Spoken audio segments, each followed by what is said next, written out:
Là, c'est moi qui vais pleurer. Alors, on va passer au volet de l'enfance. Quel, euh, quel enfant étais-tu? Quelle adolescente étais-tu? Plutôt studieuse, joueuse, au fond de la classe comme moi, plutôt devant, à faire tes devoirs? Alors j'ai eu plusieurs phases.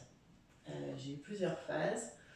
J'étais une enfant jusqu'au CM2 très moyenne. Très moyenne, assez au fond de la classe. Les instits ne me trouvaient pas particulièrement intéressante. Sauf mon maître de CM2 qui a dit à ma mère, de toute façon, ne vous inquiétez pas, Ludivine, elle y arrivera toujours. Et pourtant, j'étais vraiment au fond de la classe avec les cancrins. On s'amusait beaucoup d'ailleurs. J'ai beaucoup de souvenirs très drôles de cette période, mais pas de souvenirs très studieux. Et puis après, au collège, j'ai ma période rebelle, hein, où là j'ai été un peu rebelle par rapport à ma famille. Et puis, il faut pas que je pleure.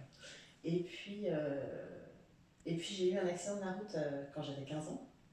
Et donc là, troisième renversement complet.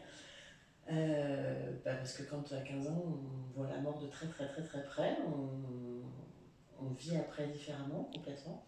Et donc à partir de 15 ans, là, je suis passée du côté beaucoup plus posé, beaucoup plus dans chaque jour est un cadeau. Et donc on ne va pas le gâcher à faire des conneries en fait. On va s'en servir, on va se servir de chacun de ces jours pour avancer, pour faire des choses belles et pour vivre vraiment. Et donc là, du coup, je suis devenue plus attentionnée à l'école, alors toujours un peu folle, mais, mais j'étais plus dans l'apprentissage et maintenant que je suis là et que que je me projette, parce qu'avant je ne me projetais pas, finalement quand on est ado, on ne se projette pas forcément. Et puis quand on a un coup dur, on commence à se dire, mais ma vie, ce sera quoi? Je me suis rapprochée de ma mère aussi à ce moment-là, forcément, puisque quand on se rapproche du cœur, hein, voilà. Et donc après, oui, non, j'étais très studieuse, je travaillais bien, j'étais devant, je parlais toujours un peu bavardage, mais après comme ça jusqu'à la fin de mes études. Donc finalement, un peu rebelle, mais pas trop. Après, assez bonne élève après par la suite, pas trop près du chauffage, au fond de la salle, et plutôt au premier rang. Et après, les enseignants m'aimaient tous bien, et puis voilà, ça m'a fait avancer aussi. D'accord. Si tu passais 2 heures dans cette pièce ou plus avec cette adolescente, cet enfant, qu'est-ce que tu lui dirais aujourd'hui? De rien changer. Rien changé. Non. D'accord. On passe maintenant au portrait chinois. Ah, si tu étais un animal. Non. Alors c'est marrant parce qu'on a eu cette question l'autre jour avec mes enfants. Euh, je crois que je serais un chat, très simplement. Parce que le chat, il vit sa vie et je trouve qu'une vie de chat, c'est vachement reposant. Et j'aimerais bien me réincarner en chat.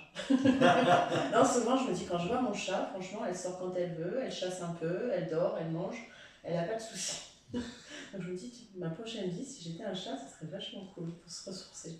Voilà. D'accord. Si tu étais un pays. Ah, un pays. Ah bah l'Italie. L'Italie. Ouais, l'Italie, pas pour...